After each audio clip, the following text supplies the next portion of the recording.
Good morning, ladies, gentlemen, and others. Yeah, who shall remain nameless? You know who you are. Hmm.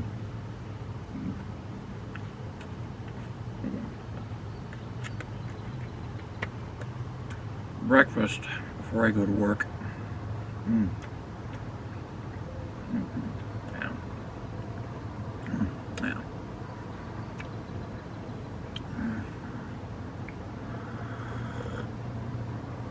Oh.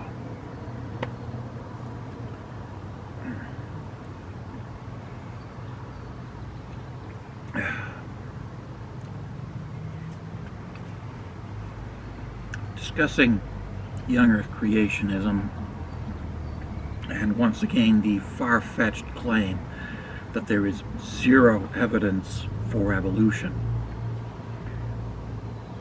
Let us just begin with the fact that evolution has been observed taking place in real time. It has literally been observed taking place in laboratories, on farms, and in the wild. Evolution has been observed taking place because evolution is a process. It's an ongoing process. Yeah.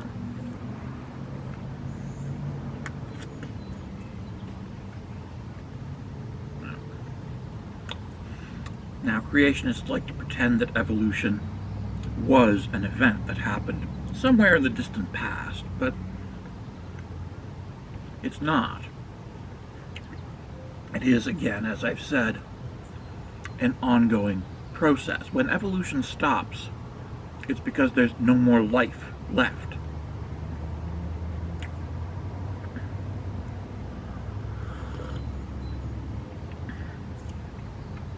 Evolution continues, and as a result, it is observed constantly.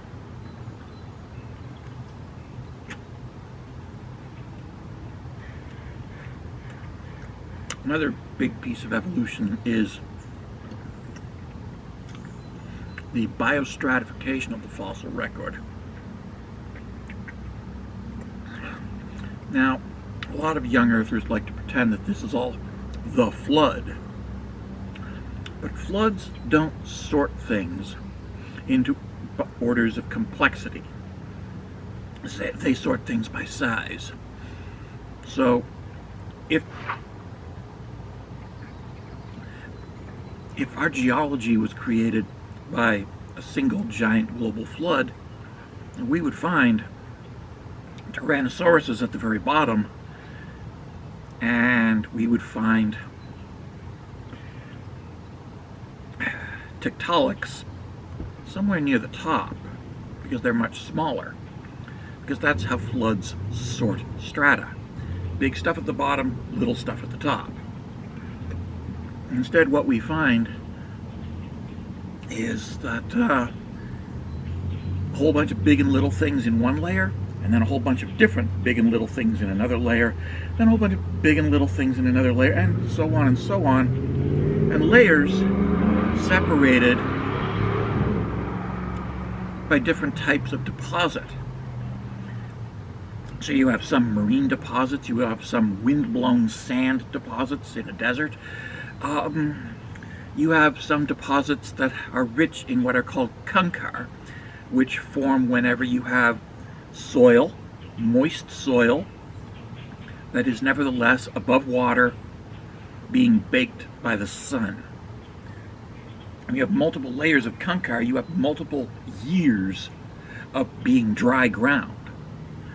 And what we find in the geological record is, yes, we find areas with a lot of layers of kankar, followed by a layer of windblown sand, followed in turn by a layer of marine deposits, of estuary marine deposits, then a layer of salt, and then another layer of windblown sand, and then another layer with multiple layers of kankar. And the pattern repeats over and over and over again as the landforms change. And you will find flood deposits, but they're small and they're separated. It's not a flood deposit. It's multiple layers of multiple kinds of deposits, including some flood deposits. Because floods do happen, but there's no worldwide flood. Instead, everything is biostratified. That is, it's sorted by layers with different types of life in each layer, not based on size, but on a complete replacement of the older life forms by newer life forms, up and up and up. Biostratification.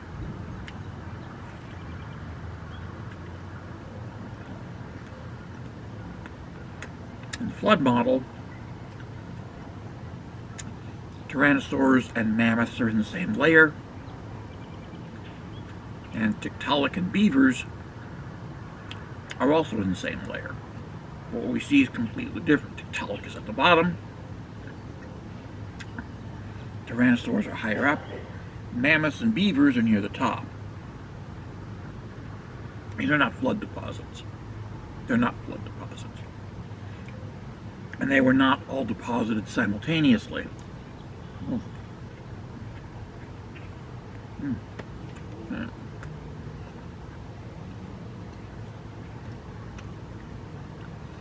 And that biostratification is predicted by the theory of evolution and cannot be explained by the creationist model.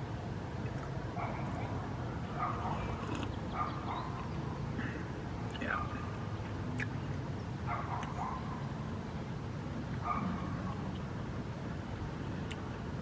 Finally, we have the DNA evidence. Genetic evidence. That same evidence that they use on those TV shows in the 90s to prove that you are the father of so-and-so's kid. You are the baby daddy. Genetic evidence, DNA evidence used to do that is also used to prove that you are the son of somebody, the grandson, the great-grandson, the distant cousin. And it can be used to form a family tree. And we can expand that family tree outward to show the degree of relatedness, not only between the wealthy millionaire and the kid who grew up without a father, but also the connection, relatedness between humans and chimpanzees, and the more distant relationship between humans and horses, and the even more distant relationship between humans and barrel cactus. Yes.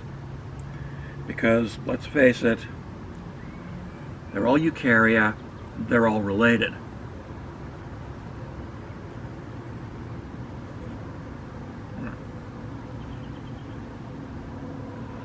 Genetic evidence, DNA evidence, the same evidence that you trust police to use to find out who is the baby daddy is also the same evidence that you deny when it demonstrates evolution. Kind of a double standard there, don't you think?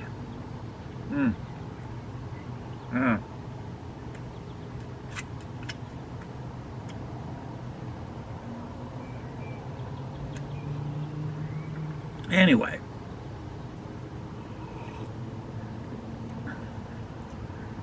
I have to get dressed to go to work. Take care, be well, stay safe, everybody. Love yous all.